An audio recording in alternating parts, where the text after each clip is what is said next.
God, and then they call out to God, and it's just amazing, right, that every time God responds as they call to him.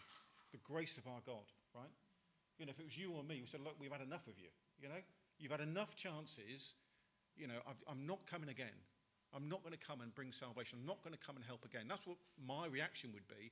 You know, how many times am I going to tell you before you get it right? And yet they call out to God, and through the grace of God, God liberates them, frees them, brings salvation through a judge. And you know some of the judges. You might not know Othniel. He was a judge. You might have heard of Deborah. She was a judge raised up by God.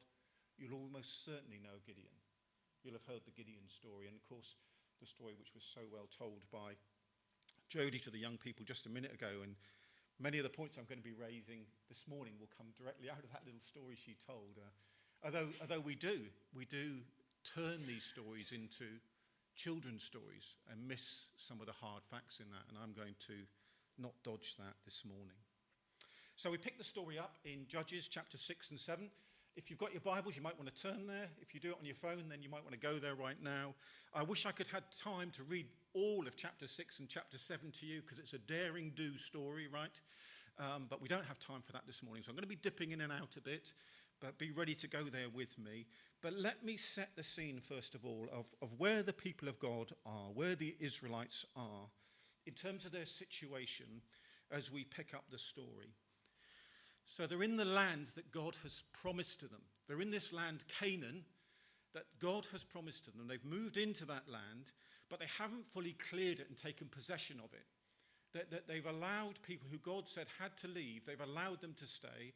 They've not cleared the land, and so, you know, that is one issue for them.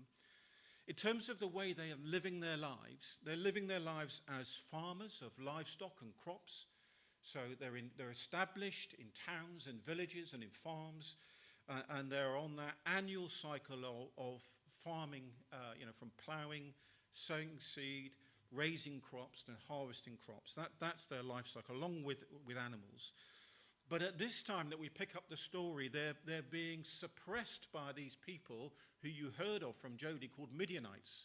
These Midianites are coming in, and they're attacking them just at the point that they're getting ready for their harvest. Every year they're coming in and attacking them. And these Midianites are not farmers, they're herdsmen. They're brutal herdsmen, not riding around on horses, but riding around on camels. And they're coming in and just taking the crops and taking the animals, the livestock, at that harvest time. And it just reminded me, guys, you'll remember this, guys of a certain age. It's the story of the Magnificent Seven. Do you remember that cowboy film, The Magnificent Seven? It's that story. You know, those Mexican farmers who are farming, and just as they get the harvest ready, in come the bandits and take everything from them. You know, and that's the situation